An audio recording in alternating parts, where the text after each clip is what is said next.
क्योंकि कांग्रेस और कांग्रेस के आलाकमान और कांग्रेस की विचारधारा न तो भारत की संस्कृति के प्रति भाव रखती है, न गाय माता के लिए रखती है। आज मेरा सदन में सवाल था मंत्री महोदय से कि हमारे यहाँ राजस्थान में भी और राज्यों की तर्ज पर गौ माता को राज्य माता का दर्जा मिलेगा, उसके लिए अपन क्या प्रयास कर रहे हैं और अपन कब तक इसको करना चाहते हैं। गो हत्यारों को, गो कशी वालों को सख्त कानून के दायरे में लेकर उन पर कार्रवाई हो, उनकी गाड़ियां वगैरह सब जब्त हो। देखिए, सर्वप्रथम तो मेरा सवाल कांग्रेस से ही है। कांग्रेस काल में जो दुर्दशा गौशालाओं की थी, जिस प्रकार से गायों पर अत्याचार हो रहा था, गो कशी के मामले आ रहे थे और लंपी बीमारी के समय कांग्रेस कहाँ थी और गाय किस प्रकार से मर रही थी। गाय की बात करते हैं आप, लेकिन गाय की सेवा से दूर रहते हैं आप। कांग्रेस काल में अनगिनत गो कशी के मामले थे, इसलिए कांग्रेस ये बात न करे तो अच्छा है, क्योंकि कांग्रेस और कांग्रेस के आलाकमान और कांग्रेस की विचारधारा न तो भारत की संस्कृति के प्रति भाव रखती है, न गाय माता के लिए रखती है। आज मेरा सदन में सवाल था मंत्री महोदय से कि हमारे यहाँ राजस्थान में भी और राज्यों की तर्ज पर गौ माता को राज्य माता का दर्जा मिलेगा, उसके लिए अपन क्या प्रयास कर रहे हैं और अपन कब तक इसको करना चाहते हैं। मंत्री महोदय इसके बारे में अन्य राज्यों से मंगवा रहे हैं, किस आधार पे बना है। जिस प्रकार से खेजड़ी को बचाना है, जिस प्रकार से गोडाउन को बचाना है, मोर को बचाना है, ऊंट को बचाना है, उसी प्रकार से भारतीय संस्कृति में विश्व की माता गौ माता हम बोलते हैं, तो राज्य माता का दर्जा मिले, कानून बने और गो हत्यारों को, गो कशी वालों को सख्त कानून के दायरे में लेकर उन पर कार्रवाई हो, उनकी गाड़ियां वगैरह सब जब्त हो और विशेष कार्रवाई हो। उसके लिए मैंने अपनी बात रखी है।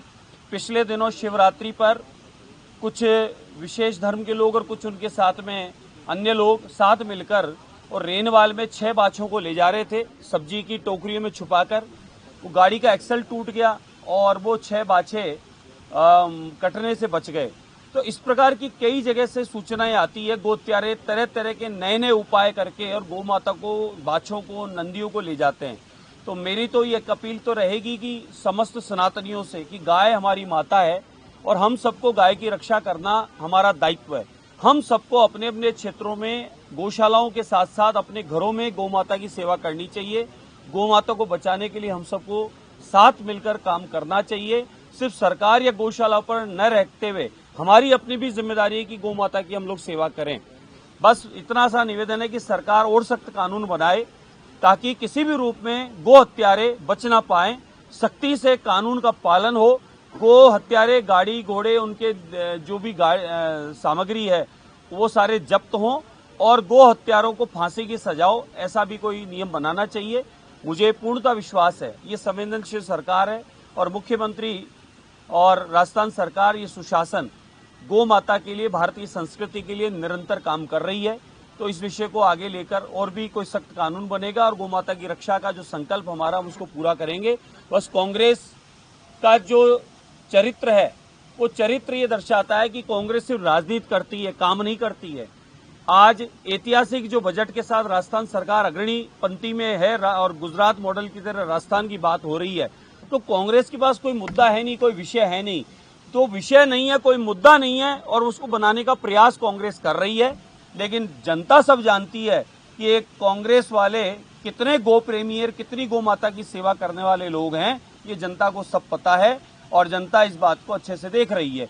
इसलिए गौ माता की सेवा में समर्पित भारतीय जनता पार्टी सरकार, एक एक कार्यकर्ता गौ माता के लिए, हमारी भारत की संस्कृति है कि गो हत्यारों को लड़ते हुए गोगा जी महाराज जैसे, अनगिनत हमारे तेजा जी महाराज जैसे, जिन्होंने अपने आप को समर्पित कर दिया गौ माता की सेवा के लिए, और उसी तर्ज पे हम लोग भी सब काम कर रहे हैं गौ माता की सेवा का।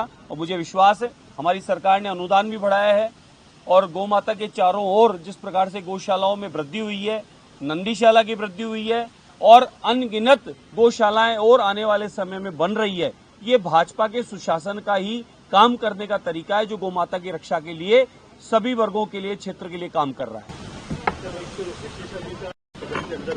गोपाल जी आगे की तरफ है तो वो पहुंचे हैं गद्दी के साथ। देखिए, बिल्कुल गलत बात है। विपक्ष के लोगों ने बिना बात का मुद्दा बनाया। गोपाल जी पर इंडिकेट करके, टारगेट करके, नाम बोलकर जिस प्रकार से उनका अपमान करना वो बिल्कुल गलत है। पिछले दिनों आपने रोहित बोरा जी को देखा होगा किस प्रकार की हरकत उन्होंने की, किस प्रकार से शांति धारीवाल जी आए दिन गाली गलौज बक जाते हैं, ये आपने देखा होगा। इसी प्रकार से आज जब उनका नाम लेकर जब अध्यक्ष महोदय बैठे हैं तो आप जो भी बात बोलनी अध्यक्ष महोदय को बोलें। वहां आप उनका नाम लेकर मेरे सवाल के बीच पर आप बीच में आ रहे हैं और आपका अधिकार नहीं बनता मेरे सवाल के बीच में, मंत्री जी के जवाब के बीच में बोलने का, और आप गोपाल जी को अपशब्द कह रहे हैं, अपमान कर रहे हैं। तो गोपाल जी का अपमान करेंगे, अपशब्द बोलेंगे, वे सम्मानीय सदस्य हैं सदन के, कौन बर्दाश्त करेगा? आप उनको इस प्रकार से बोलोगे और अंदर इस प्रकार की आप उनका अपमान करोगे, अभद्र भाषा में बोलोगे, तो वो उचित नहीं है, गलत है। देखिए, सर्वप्रथम तो मेरा सवाल कांग्रेस से ही है। कांग्रेस काल में जो दुर्दशा गौशालाओं की थी, जिस प्रकार से गायों पर अत्याचार हो रहा था, गोकशी के मामले आ रहे थे और लंपी बीमारी के समय कांग्रेस कहाँ थी और गाय किस प्रकार से मर रही थी। गाय की बात करते हैं आप, लेकिन गाय की सेवा से दूर रहते हैं आप। कांग्रेस काल में अनगिनत गोकशी के मामले थे, इसलिए कांग्रेस ये बात न करे तो अच्छा है, क्योंकि कांग्रेस और कांग्रेस के आलाकमान और कांग्रेस की विचारधारा न तो भारत की संस्कृति के प्रति भाव रखती है, न गाय माता के लिए रखती है। आज मेरा सदन में सवाल था मंत्री महोदय से कि हमारे यहाँ राजस्थान में भी और राज्यों की तर्ज पर गौ माता को राज्य माता का दर्जा मिलेगा, उसके लिए अपन क्या प्रयास कर रहे हैं और अपन कब तक इसको करना चाहते हैं। मंत्री महोदय इसके बारे में अन्य राज्यों से मंगवा रहे हैं, किस आधार पे बना है। जिस प्रकार से खेजड़ी को बचाना है, जिस प्रकार से गोडाउन को बचाना है, मोर को बचाना है, ऊँट को बचाना है, उसी प्रकार से भारतीय संस्कृति में विश्व की माता गौ माता हम बोलते हैं, तो राज्य माता का दर्जा मिले, कानून बने और गो हत्यारों को, गोकशी वालों को सख्त कानून के दायरे में लेकर उन पर कार्रवाई हो, उनकी गाड़ियां वगैरह सब जब्त हो। जीरो हमने इन्वेंट किया, हमने बताया दुनिया को, जहां योग है वहां रोग नहीं। सबसे पुरानी सभ्यता है हमारी। गुलामी से तो और देश भी लड़े भाई, पर आजादी के लिए अहिंसा का रास्ता बस हमारा था। अपने पसीने से जमीन सींचता किसान और घर में घुसकर मारने वाले जवान, बस इसी मिट्टी ने जने। इसके हाथ ने जब थामा जज्बा तो इतिहास रचे। कदम बढ़ाए तो चांद का वो हिस्सा चूमा भाई, जहां कोई कभी नहीं पहुंचा। आज पूरी दुनिया में शान से लहरा रहा है तिरंगा, और इसके पीछे है गर्व से भरी अनगिनत कहानियां जो लिखी जा चुकी हैं और लिखी जा रही हैं, जिन्हें मैं सुनाऊंगा।